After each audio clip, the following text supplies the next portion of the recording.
আগামীকালই অন্নপূর্ণা ভাণ্ডারের ফর্ম প্রকাশ হবে। খুব ভালো। এই সরকারের আর একটা পালক জুড়ল বলা যায়, কারণ তারা যা কথা দিয়েছিলেন কথাগুলোই রাখছেন। যেমন লক্ষ্মীর ভাণ্ডার যারা পেতেন তারা অন্নপূর্ণা ভাণ্ডার পাবেন, যুবকরা যে ভাতা পেতেন সে ভাতা পাবেন। মানে ভোটের আগে প্রতিশ্রুতি দিয়ে সেই প্রতিশ্রুতিগুলো রাখা একটা বিশাল বড় ব্যাপার।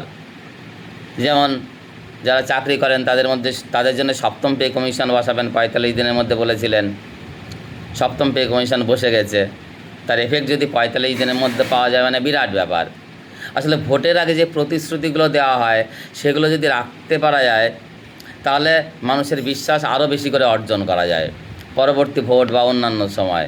মানে মিথ্যে প্রতিশ্রুতি বা মিথ্যে দিয়ে যে আশাটা ভোটে জিতে বেশি দিন টেকে না। মানুষ একদিন বুঝতে পারে, তার মুখোশও খুলে যায়। মানে মিথ্যে প্রতিশ্রুতি একদম একটু একটু করে সেই দলকে ধ্বংসের দিকে ঠেলে দেয়। তার মানে যদি কথা রাখা যায় সেটাই বড়। আম আদমি সাধারণ মানুষ কী চায়? একটু মোটামুটি খেয়ে পরে বাঁচতে।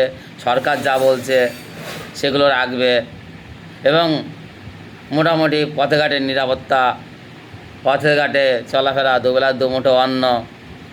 আর জনতার সবথেকে বড় প্রবলেম হলো সিন্ডিকেট রাজ। এই সরকার যদি সিন্ডিকেট রাজটা বন্ধ করতে পারে বা না থাকে তাহলে ভীষণ ভালো হয়। আসলে সিন্ডিকেট রাজটা কি? আমিও প্রথমে ভাবতাম ব্যাপারটা সিন্ডিকেট রাজটা কি। আসলে ছোট্ট একটা গল্প বলি। ধরুন আমি কোনো গ্রামে বাস করি, সাধারণ খেটে খাওয়া একজন কৃষক। এবার কোনো একটা সংঘাত বাঁধলো আমার কোনো একটা প্রবলেমে। এবার দেখা গেল ক্লাব, সেই ক্লাবের সঙ্গে আমারই সংঘাত বেঁধে গেল। কারণ ক্লাবে তো ৫০ জন সদস্য, ৫০ জন ক্ষমতাবান মানুষ। তো তার সঙ্গে যখন আমার সংঘাত হবে তখন আমি কোনোভাবেই পেরে উঠব না। মানে তাদের কথাই অ্যাট লাস্ট আমার শোনা লাগবে অথবা আমি ক্ষতিগ্রস্ত হব।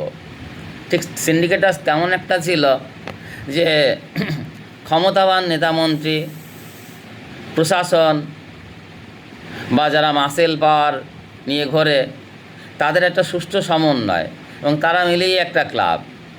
তখন এই সাধারণ মানুষ তাদের সঙ্গে যখন কোনো সংঘাতে আসতো বা তারা যখন সাধারণ মানুষকে কিছু বলতো তো তারা কোনোভাবেই সেগুলোর বিরুদ্ধে পেরে উঠতো না। অর্থাৎ ক্ষমতাবান মানুষদের একটা মিলিত যে সংগঠন, দ্যাট ইজ সিন্ডিকেট। মানে সমস্ত ধরনের ক্ষমতাবান মানুষদের যখন পারস্পরিক সম্পর্ক গড়ে ওঠে তারা একত্রে মিলিত হয় বা তারা একে অপরের সঙ্গে সম্পর্কিত হয়, তখন কি প্রবলেম হয় যে সেই সিন্ডিকেটের কারোর সঙ্গে যদি আমার কোনো প্রবলেম হয় সে তখন ফোন করে দিচ্ছে আরেকজনকে, সে তখন আরেকজনকে। মানে ক্ষমতাবান মানুষের মধ্যে আমি কোথাও গিয়ে কোথাও কিছু করতে পারবো না। আসলে মানুষ কিন্তু সাধারণভাবেই বেঁচে থাকতে চায়, সাধারণভাবেই খেটে থাকতে চায়, তার নিজস্ব যে সম্পদটুকু সেটুকু রক্ষা করতে চায়। আর বড় বড় ওই ব্যাপারগুলোয় অত বেশি মাথা ঘামায় না।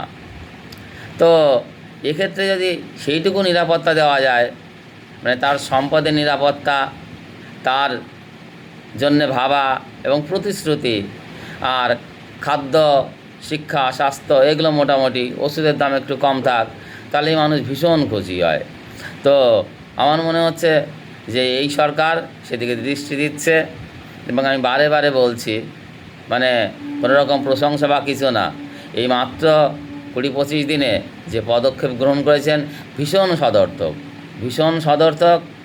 এবং পশ্চিমবঙ্গের মুক্তিসূর্য শুভেন্দু অধিকারী, আজ হয়তো আমি বলছি, আমাকে অনেকে খারাপ বলবেন, কিন্তু উনি যদি সত্যি আরও ভালো কাজ করতে পারেন, যেমন বিভিন্ন ইন্টারভিউতে নম্বর কমিয়ে দিয়ে লিখিত পরীক্ষায় নম্বরগুলো বেশি, সেই ওএমআরগুলো দিয়ে দেওয়া এবং এই মুখ দেখে নম্বর দিয়ে যে কম পেয়েছে তাকে তুলে দিয়ে তাকে চাকরি দেওয়া, এগুলোর বিরুদ্ধেই যেতে চাইছেন। তাহলে এগুলো যদি হয়, যারা সত্যিকারের রাত জেগে পড়াশোনা করে, যারা ভালো ছেলে, তারা যদি চাকরি পায় তাহলে মানুষের মধ্যে এত ক্ষোভ হয় না।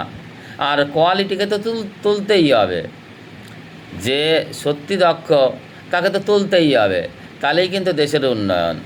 থ্যাঙ্কস। আর একবার স্যালুট জানাই আমাদের পশ্চিমবঙ্গের মুক্তিসূর্য মাননীয় শুভেন্দু অধিকারী মহাশয়কে। Salute sir.